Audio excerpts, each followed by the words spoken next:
Na aula de hoje do professor Marcelo de Abreu César, o tema será perspectivas e implicações para o ensino e aprendizagem da língua escrita. Entre os tópicos abordados estão novas perspectivas para a alfabetização, análise de produções dos alunos.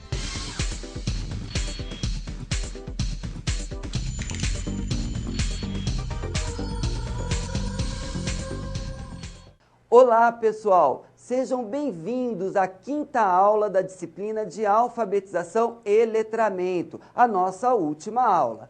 Hoje discutiremos as novas perspectivas e implicações do ensino de língua portuguesa para a alfabetização. Preparamos essa aula em 2 blocos. No primeiro bloco, discutiremos um pouco quais as contribuições da língua portuguesa para a alfabetização. E num segundo bloco, discutiremos um pouco a análise das produções das crianças, que são contribuições da professora Magda Soares. Novas perspectivas para a alfabetização. Vejam, algumas implicações. E quais eram estas implicações? Implicações no ensino e aprendizagem da língua escrita. Vejam, pessoal. Então, aí, a alfabetização estava no quadro das novas perspectivas do ensino da língua. Também, vejam, se repararmos, colocamos aqui novas. Novas o quê? Perspectivas. Então, esse adjetivo novas, que está presente neste título, gente, ressalta algumas práticas pedagógicas inovadoras, práticas recentes que estavam dando certo. Perfeito? E a atuação crítica do professor, considerando o planejamento pedagógico, os conhecimentos prévios, ampliando os contextos significativos de funcionamento da leitura e da escrita. Só voltando um pouquinho, que conhecimentos prévios? O conhecimento prévio aqui que estamos falando é o conhecimento do professor, tá certo? Porque é ele que está sendo considerado para esta análise crítica. Vejamos, algumas implicações no ensino da língua portuguesa estavam vindo à tona. Vejam, pessoal, temos aí uma série de situações. O ensino de língua portuguesa estava dando referência, estava contribuindo para a alfabetização neste momento. E ao contribuir para a alfabetização neste momento, o que acontecia? O professor estava mais crítico, estava pensando sobre algumas questões, estava elaborando as suas atividades, ou seja, planejando sistematicamente algumas situações de aprendizagem. E no Brasil, como estava ocorrendo? Vejam, vários enfoques. Quando eu digo vários enfoques, eu estou falando de novas abordagens, tá certo? Vários enfoques no ensino da língua portuguesa. E aí, pessoal, veja, recente conquista do direito à escolarização pelas classes menos favorecidas. Então, a classe menos favorecida estava chegando na escola. E ao chegar na escola, o que acontecia? Houve uma expansão quantitativa do ensino fundamental. E também, pessoal, se aconteceu isto, ampliou-se, né, o direito à escolarização para todas as pessoas, o que acontecia com a escola? Precisava de mudanças, e mudanças que fossem qualitativas. A escola, até um tempo atrás, vamos dizer assim, na década de 60, de 70, era uma escola para poucos. Durante as nossas aulas, discutimos muito sobre essa questão. Com o ingresso da classe menos favorecida na escola, ou seja, quando a classe popular começou a frequentar a escola, como a escola era para poucos, e esta classe era a grande massa, o que acontecia? Acontecia que houve uma expansão quantitativamente. E a escola, veja, não estava muito acostumada a lidar com muitas pessoas ao mesmo tempo e com saberes diferenciados. Então, nesse momento, o que aconteceu? Houve uma transformação que levou a escola a mudanças, e mudanças que realmente fossem qualitativas. Ainda no Brasil, como nós estamos discutindo esses vários enfoques, vejam, discutir o ensino de língua portuguesa no ensino fundamental é também analisar os determinantes teóricos da prática pedagógica, quer dizer, quais as abordagens que estão presentes aqui na prática pedagógica desse ensino, ou seja, do ponto de vista das novas perspectivas teóricas, bem como as mudanças apontadas pelos estudos e pesquisas sobre a aprendizagem e o ensino da língua materna. Transformação esta que vem se refletindo na prática do ensino da língua portuguesa. São muitas as mudanças, e são mudanças significativas na prática do professor. Quer dizer, esta prática, que teria que ser uma prática eficiente e dar conta das aprendizagens dos alunos, ela precisava ser ressignificada, ela precisava ser mudada, né? Ser, de uma certa forma, sistematizada. E nada melhor do que novas perspectivas, novas teorias, novas abordagens que fosse norteando o caminho onde este professor fosse trabalhando. Então, em algumas situações, por exemplo, ele precisaria planejar determinadas atividades que realmente levassem o aluno à aprendizagem, e uma aprendizagem eficaz. Alguns desafios que incidem no ensino de língua portuguesa. Vejam, agora, já nos anos 60 e 70, ensinar língua portuguesa nas escolas era necessariamente ensinar a gramática da língua. Olha, pessoal, isso é uma coisa importante. E a disciplina de língua portuguesa, como é que ela passou a ser vista? Ela passou a integrar o currículo das escolas de ensino fundamental com o nome de comunicação e expressão. Olha só, no ciclo 1, que seria do 1º ao 4º ano, e comunicação em língua portuguesa, e no ciclo 2, de 5ª à 8ª série, que atualmente ficou do 6º ao 9º ano. Aluno como emissor codificador, vejam, pessoal, e como receptor decodificador de mensagem. Vejam, pessoal, quantas mudanças, quantos desafios. O ensino da língua portuguesa na década de 60 e 70, era visto dessa forma. Era visto como um ensino da língua, mas um ensino de gramática. Como se para aprender a escrever esta língua e produzir bons textos, eu tinha que saber gramática. Então, o que o professor fazia? Dava exercícios e mais exercícios de gramática. E, quando ele pedia uma produção textual, ele tinha a esperança que todos aqueles exercícios, tudo aquilo que ele explicou de gramática, que muitas vezes era fragmentado, aparecesse no texto do menino, na produção textual dessa criança.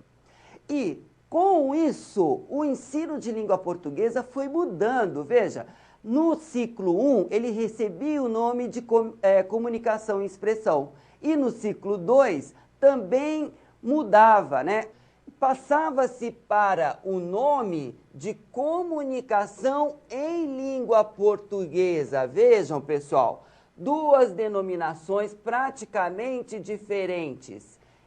E aí, o aluno era visto como aquele que emitia, codificava e recebia a mensagem. Quer dizer, ele era um comunicador de mensagens e, ao mesmo tempo, um receptor. Vejam, pessoal, eram várias denominações, mas que, se a gente prestasse bem atenção, tinha que servir para ensinar esta criança, a produzir bons textos, ensinar este aluno a ser autônomo nas suas produções textuais. E aí, vejam, alguns desafios ainda que a gente está discutindo, só que na década de 80. Então, vejam, nos anos 80, com os estudos da psicolinguística, né, ou os estudos psicolinguísticos e também da análise do discurso, todos esses estudos contribuíam, né, e deram contribuições aonde? No ensino de língua portuguesa e também na alfabetização.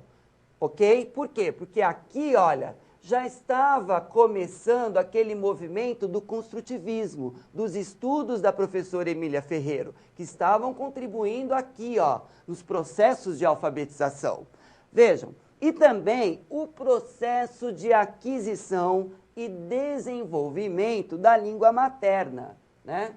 Da nossa língua, que nós somos falantes dessa língua portuguesa.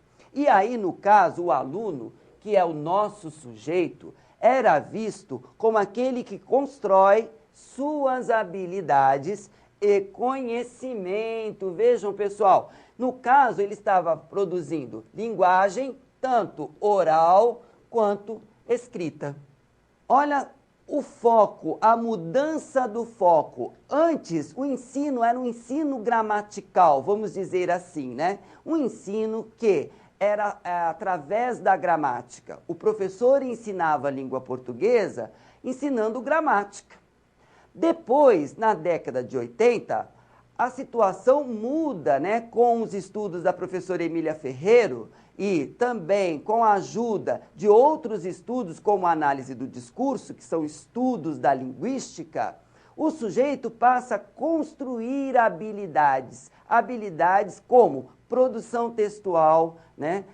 Tanto na produção escrita como na produção oral. Ele passa a construir, por quê? Porque ele passa a agir sob o objeto de conhecimento. E ao agir e ao interagir com este objeto de conhecimento, futuramente ele vai também sendo mediado por um outro, por outra pessoa, né? No caso, na sala de aula, pelo professor. E aí, vejam, também mudanças iam acontecendo. Que mudanças? Mudanças de paradigmas na alfabetização. Vejam, do associacionismo, que já discutimos, para o construtivismo, né? E as dificuldades dos alunos, ou seja, os erros cometidos pelas crianças, que no associacionismo era visto como deficiência ou disfunção, para erros construtivos. Temos aí dois papéis muito diferentes, né? Ou seja, tudo estava caminhando para transformar esse ensino da língua portuguesa num ensino que fosse mais prazeroso, mais reflexivo. Ou seja, o que acontecia? Vejam, pessoal, mudanças de paradigma, como a gente já discutiu, o ensino estava sendo mediado, vamos dizer assim, ou influenciado por uma abordagem que a gente chamou de associacionismo. Depois, o ensino foi caminhando para o construtivismo. Então, com as pesquisas da professora Emília Ferreiro, esses estudos foi caminhando para que o aluno construísse o seu conhecimento.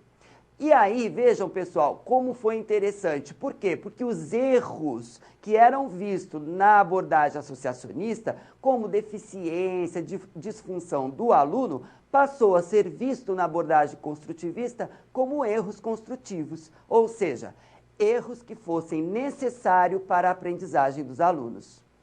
E aí, o que a gente pode estar concluindo? Vejam, no processo de construção da escrita, as crianças cometem erros. E cometem por quê? Porque erros que não são vistos como faltas ou equívocos, pessoal. Vejam, pessoal, pois são esperados e eles se referem a um momento evolutivo no processo de aprendizagem das crianças. Então, vejam, nesta produção aqui, que é uma produção de um aluno desconhecido, é possível a gente poder olhar para essa produção e saber o que esse menino escreveu. Vejam, por exemplo, aqui provavelmente ele deve ter tentado escrever sapo, né? Porque é uma lista de animais. Então, sapo, olha só, faltando a letra P, tá certo?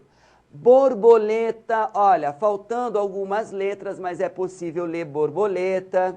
Aqui no caso, macaco, olha só, também é possível inferir que é macaco. Aqui fica complicado, porque ele só usou duas letras, né? Enfim, é possível ainda saber o que eles estão tentando escrever, né? Então, aqui no caso, por exemplo, ó, o sapo pula, ó, faltou o P aqui, né? Faltou outro P aqui. Provavelmente esse menino precisa de atividades que trabalhe a letra P. São atividades que, mesmo sabendo que a criança errou, digamos assim, ou seja, escreveu faltando algumas letrinhas, esses erros foram necessários. Por que que foram necessários? Porque é possível inferir, é possível saber o que essas crianças estavam tentando escrever ou tentando dizer. Então, cabe ao professor essa tarefa de analisar as atividades dos alunos e tentar repertoriar esses alunos de uma forma que eles possam chegar à escrita alfabética, como mostramos aqui. Agora, eu convido a vocês a participarem do nosso quiz.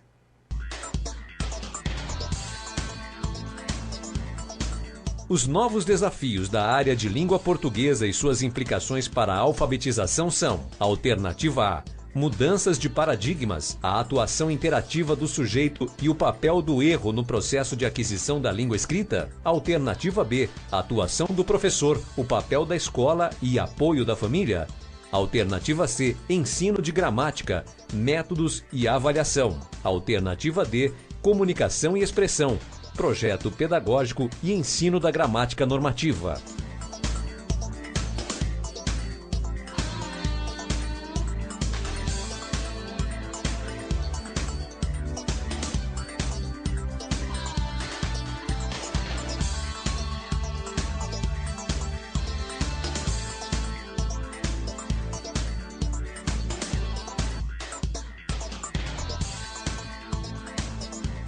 Parabéns para você que assinalou a letra A. É isso mesmo, mudança de paradigma, interação do sujeito e o papel do erro na aquisição da língua escrita. Parabéns para você.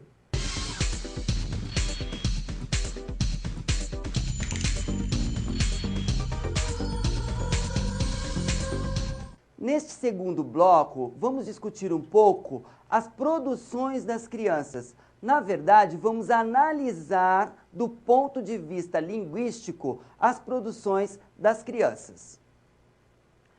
Em relação à escrita nas escolas, vejam, a escrita que fora das paredes da escola serve para interação social e é usada em situações de enunciação, escrevem-se cartas, bilhetes, registram-se informações, fazem-se anotações para o apoio à memória, leem-se livros, jornais, revistas, panfletos, anúncios, enfim, indicações de trânsito, nomes de ruas, de ônibus, etc. Dentro das paredes da escola, vejam pessoal, isso é importante, assume um caráter falso e artificial.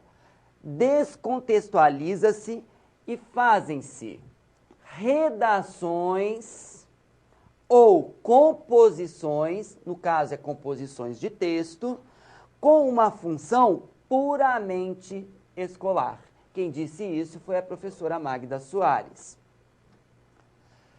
Na verdade, pessoal, a professora Magda Soares está dizendo assim, que esses textos, eles têm que servir para alguma coisa.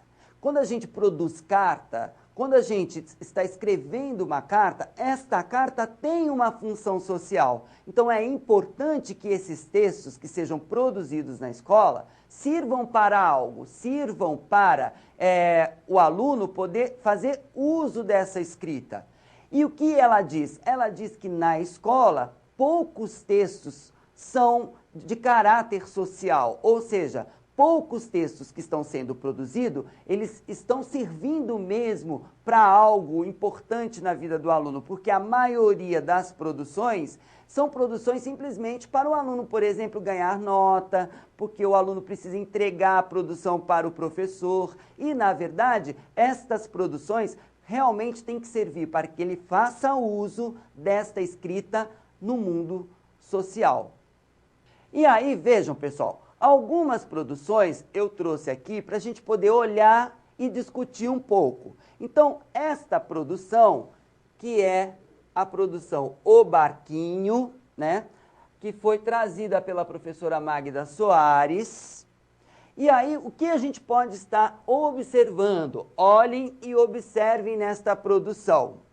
O que a gente pode observar? Vejam, do ponto de vista ortográfico, o aluno escreveu chuvoso com Z, né? Pensou, faltou o N aqui. Olha, barquinho, faltou terminar aqui com HO, né? Enfim, nós temos aqui escritas que realmente estão deixando a desejar do ponto de vista ortográfico. Olha, saltar, né? Soltar o barquinho. Olha aqui, ó, mais um problema aqui, né? Olha, longe, faltando o N. Enfim, nós temos aí algumas defasagens. Vejam, pessoal, nós temos algumas marcações neste texto que é interessante a gente olhar com mais cuidado. Algumas abordagens poderia estar analisando e dizendo assim, olha, este texto desse menino está muito deficitário, então esse menino precisaria de mais treino. Outras iriam dizer assim, vejam, professor, este texto, ele realmente está trazendo algumas defasagens, mas são defasagens que o aluno teve e que é necessário para a aquisição, por exemplo, deste conhecimento, que no caso é o conhecimento ortográfico. Vejamos, diferentes olhares, pessoal. Vamos ver agora como as abordagens teóricas olham para esta questão da aprendizagem, ou seja, para essa questão desta produção textual.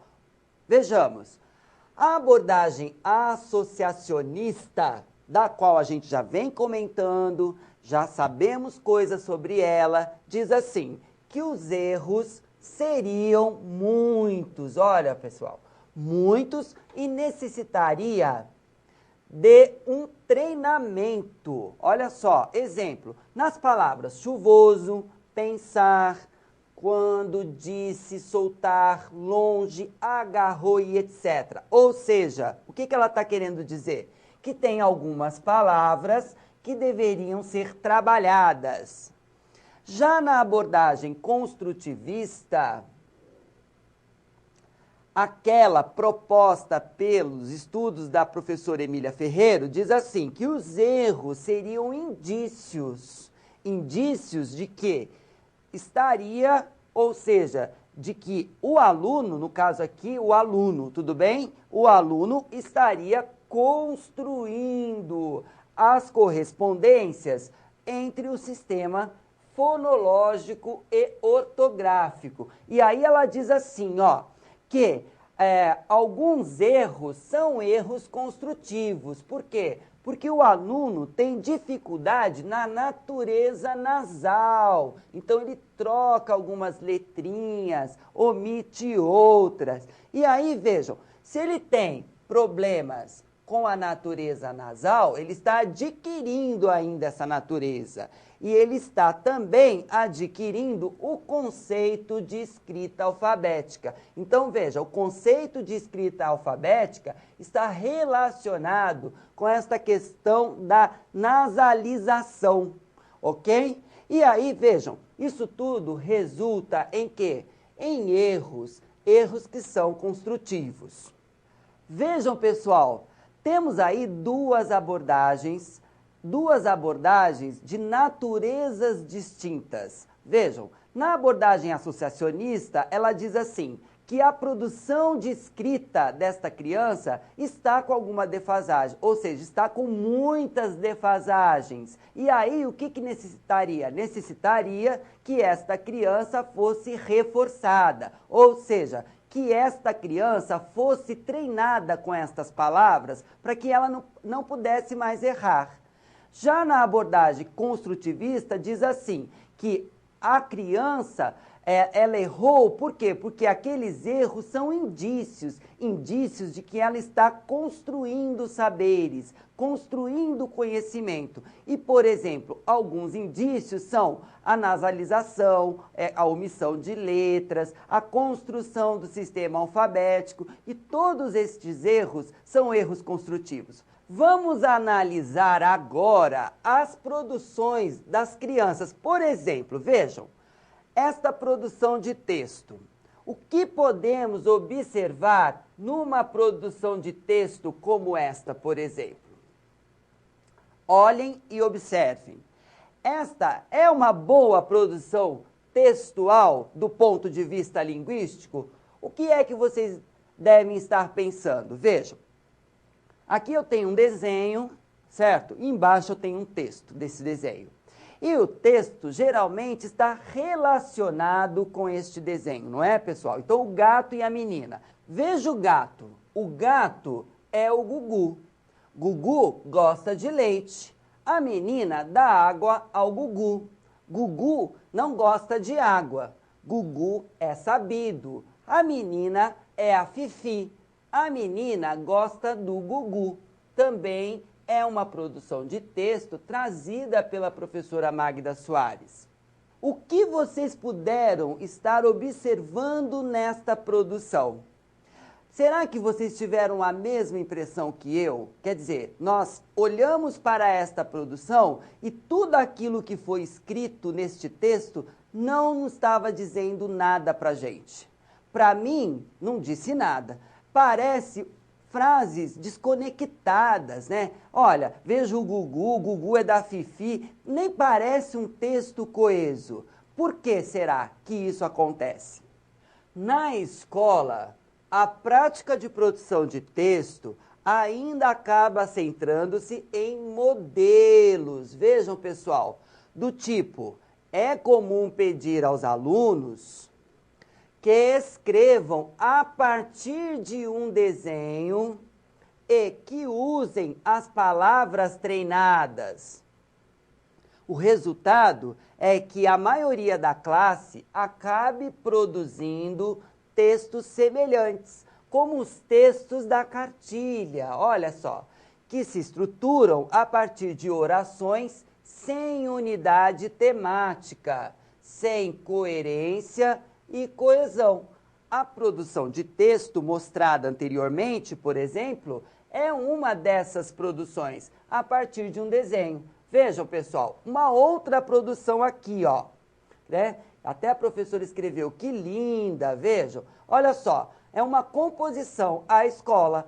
Paulo vai à escola. A mamãe busca Paulo na escola. A tia de Paulo é boa. Paulo faz todo para casa, né? Deve fazer tudo para casa, no caderno. Veja, pessoal, também uma outra produção trazida pela professora Magda Soares. temos que tomar muito cuidado com esse tipo de situação.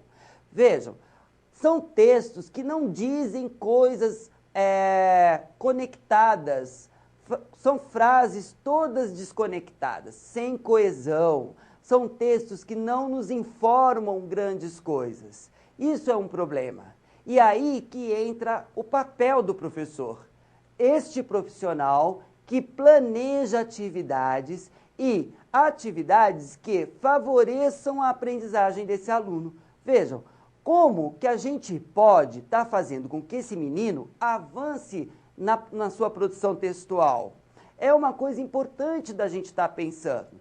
Esses textos não garantem a aprendizagem. Estes textos não repertoriam o teu aluno do ponto de vista linguístico. E aí, veja, em contrapartida, o que a gente pode estar olhando?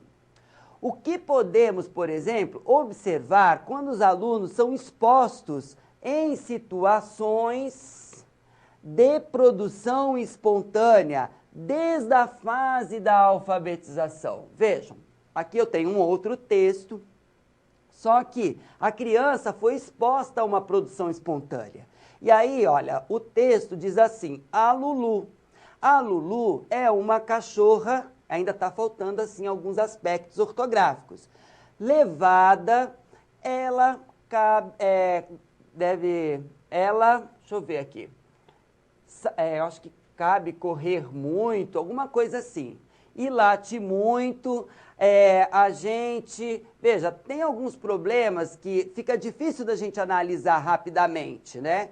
Mas vocês reparem, é possível ler com muito cuidado, mas temos alguns problemas de natureza ortográfica. Mas, além da natureza ortográfica, ele está um texto mais coeso, ok? E aí, olha só, pessoal, um novo texto, né? Este é possível ler ainda com mais clareza. Vejam, o boi, por exemplo.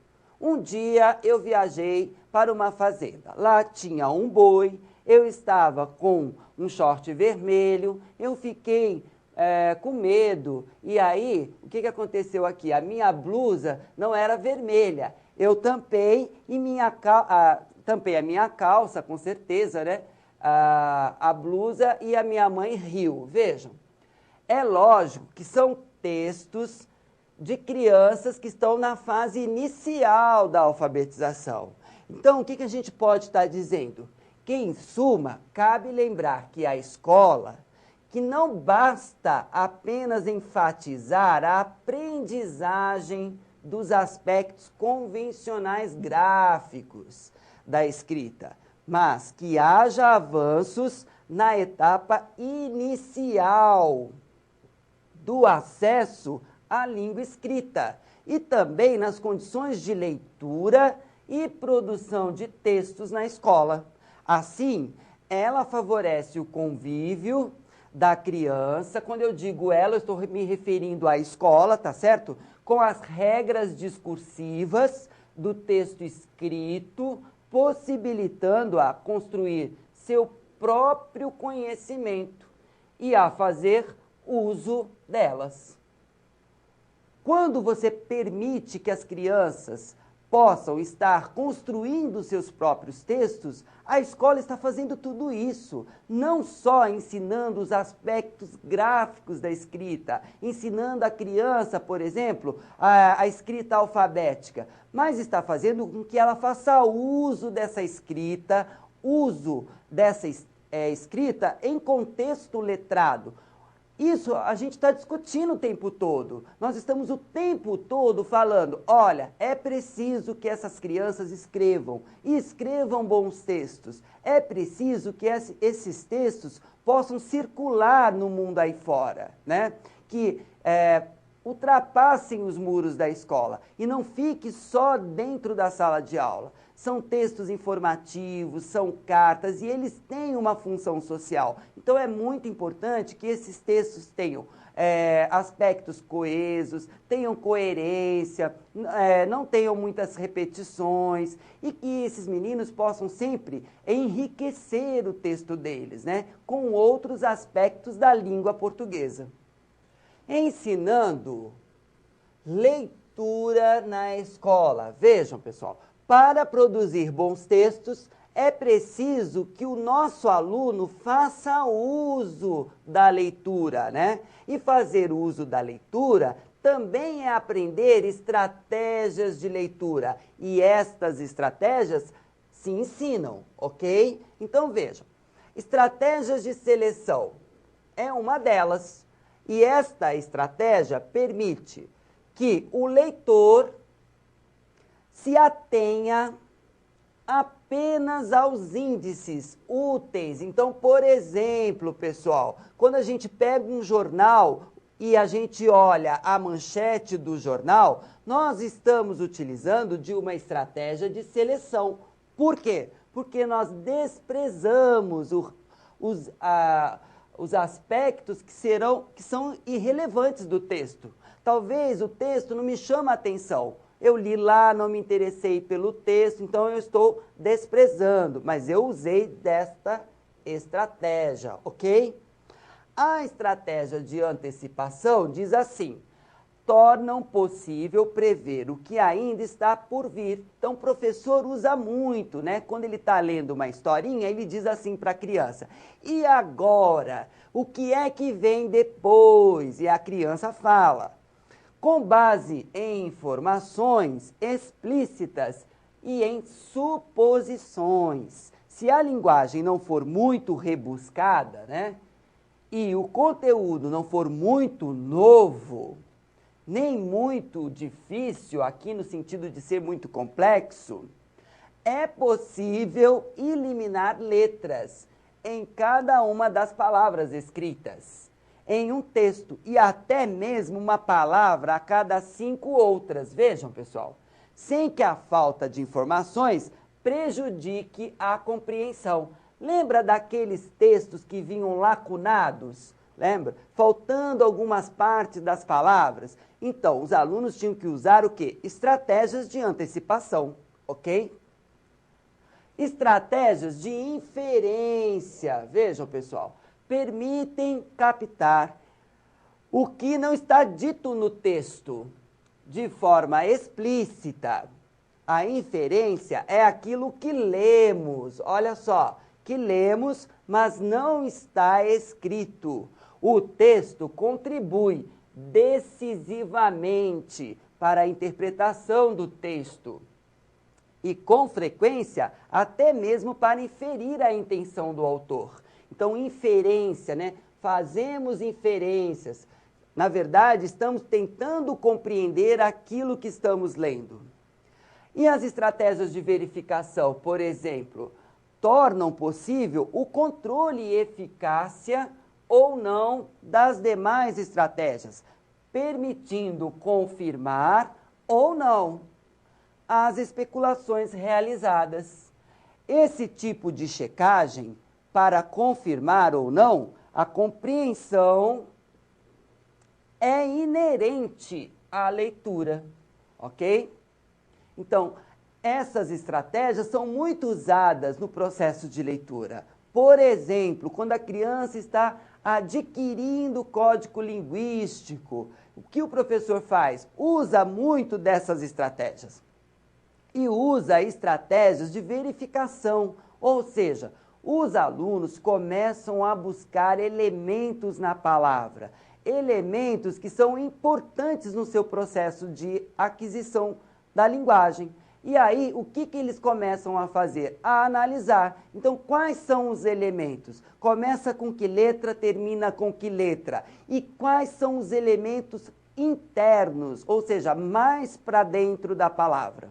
E qual o papel deste professor, que é um leitor e também formador de leitores? Vejam, o professor, ele é o usuário da leitura em sala de aula. Ele tem que ler toda hora para os alunos e oferecer aos alunos oportunidades de participar de práticas de leitura, né? Leitura de roda, né? Hora da leitura, uma série de atividades envolvendo leitura. Que estabeleça também com esta criança, com esses alunos, uma relação de leitor, ou seja, ele é um leitor e também está trabalhando com leitores, né? Os alunos são leitores. E a leitura realizada pelo professor, que é aquela realizada em voz alta, tá ok? Leitura em voz alta.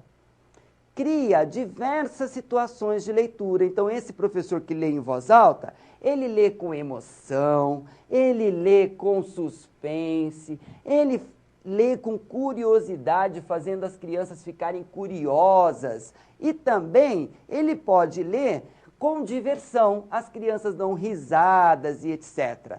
Ou seja, o papel desse professor é fundamental. Por quê? Porque ele comunica o valor da leitura. Ele planeja estratégias de leitura que são leituras produtivas. Vejam, pessoal, o papel desse professor. Esse professor que é leitor e forma leitores, né? Ele está o tempo todo formando leitores. Então, ele tem que ter este comportamento, um comportamento de leitor para leitor, ok?